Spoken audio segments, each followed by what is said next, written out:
Bonjour à tous, bienvenue pour cette nouvelle vidéo, le Stratégix numéro 27. Vous connaissez le principe, je vous donne une position et vous devez trouver le plan stratégique, le coup stratégique de cette position. C'est pas des combinaisons tactiques, c'est vraiment des idées. On parle de la position, du matériel, des cases faibles, des cases fortes, etc.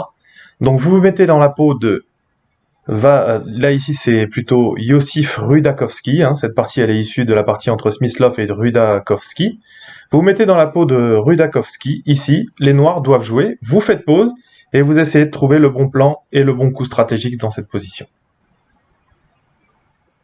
Alors ici, bien sûr, vous avez tous remarqué que le fou en E6 était attaqué. Alors là, ici, ça paraît pas idiot de calculer un petit peu les tactiques, mais bon, voilà, fou prend F5, ça paraît quand même difficile de voir ce qui peut se passer derrière.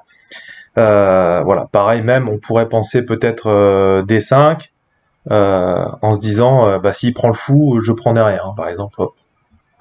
Voilà, ça faudrait se calculer. Mais ici, prise du pion. Pardon, D4, c'était le 4. Voilà. Mais cavalier B5, en fait, je viens attaquer la dame. Et je m'en sors, quoi. Voilà. Et en fait, j'ai pas de possibilité de prendre autre chose. Donc faites attention sur les fourchettes ici, même si c'était tentant. Donc ça, c'était de la tactique. Donc bien sûr, ce n'était pas D5 dans cette position.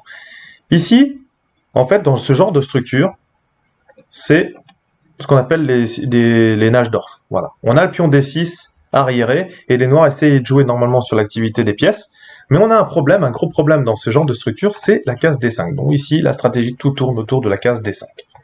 On va voir vite fait ce qui s'est passé. E4, C5, c'est une sicilienne, cavalier F3, on vient jouer sur la case D4, E6, D4, c'est prend D, cavalier prend.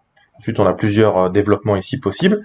Cavalier F6, cavalier C3, défendant le pion, D6, fou E2, fou E7, petit roc, fou E3, cavalier C6, F4, dame C7, dame E1.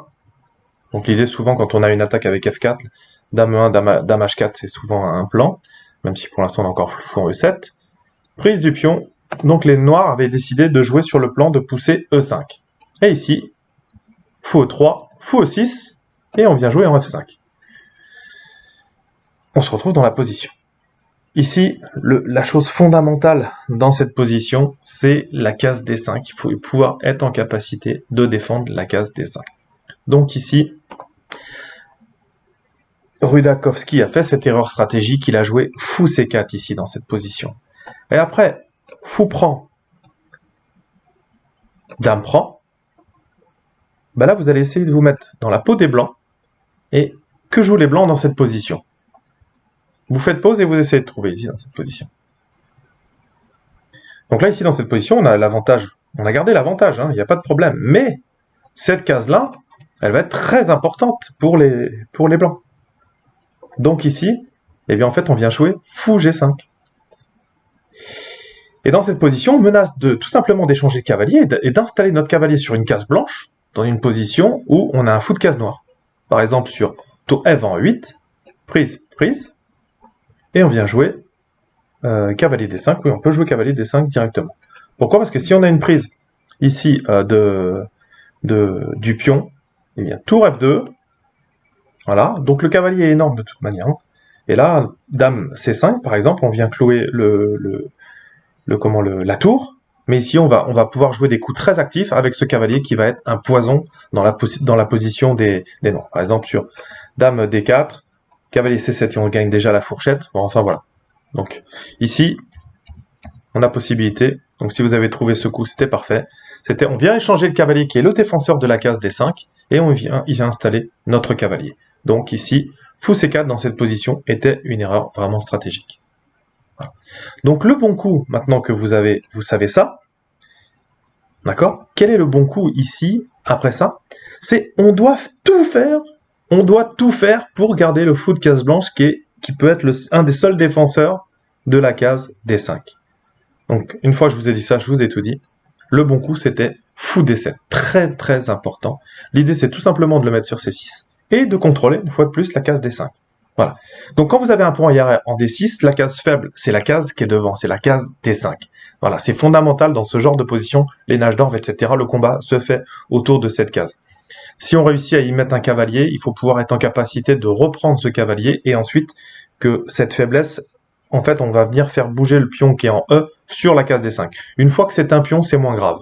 C'est moins grave. Mais si c'est une pièce, si les blancs sont capables durablement d'installer une pièce sur cette case-là dans ce genre de structure, ils auront l'avantage stratégique. Par exemple, ici, tour C1, fou C6, fou F3, et les blancs, les noirs ont stabilisé ici, et ils vont jouer pour B5, etc. Et plus tard, peut-être pour D5, même si pour l'instant, elle est bien contrôlée avec le fou en F3, le cavalier et la tour, même peut-être bientôt la dame. En tous les cas, voilà. Il faut absolument se battre pour la case D5. Donc, ici, erreur stratégique qui a été faite par Rudakovsky. On peut voir un petit peu la fin de partie qui a été jouée ici. Hein. Fou G5, tour F8, ça c'est ce qu'on avait vu. Donc bien sûr, il n'y a pas eu de reprise. Mais il veut essayer d'épargner son fou. Donc fou D8, C3, B5. Donc les noirs essayent de jouer leur va-tout sur l'aile dame. B3, dame C5 échec. Roi H1, tour C8. Le cavalier est énorme, hein. C'est un vrai poison dans cette position. Comparé au fou D8, voilà, c'est sûr. Hein. Roi H8, F6, G prend, dame H4. Donc là, le cavalier vient une fois contrôler toujours F6. Hein. Voilà, on y est. Hein. Là, on va avoir l'idée de venir ici. Donc compliqué. Tour G8, cavalier prend. Donc là, on avait donné un pion, on le regagne. Hein. Mais c'est pour avoir une grosse attaque. Donc là, abandon. Pourquoi? Parce que ici, clac, on vient attaquer la dame, la tour est clouée, et rien ne peut empêcher tour D8. Sur dame F6, tour, et on a gagné la tour, enfin on a gagné une tour. On a une dame contre une tour. Voilà. Mais ça, c'est la position finale, c'est la réalisation de l'avantage stratégique qu'on le transforme en avantage tactique et bientôt matériel. D'accord? Donc dans cette position, c'est vraiment fondamental. On doit garder ce fou, le bon coup, c'est fou D7 et fou C6. Voilà. J'espère que vous avez aimé cette vidéo. N'hésitez pas à laisser vos commentaires, de partager, de liker, ça m'aide au référencement des vidéos. Je vous rappelle, si vous voulez avoir les dernières infos sur les vidéos que je sors, Twitter, Facebook, le site internet www.chesstrainer2000.com. Tous les stratégiques, ils sont référencés soit par thème ou soit chronologiquement. Comme ça vous donne pas les thèmes à l'avance.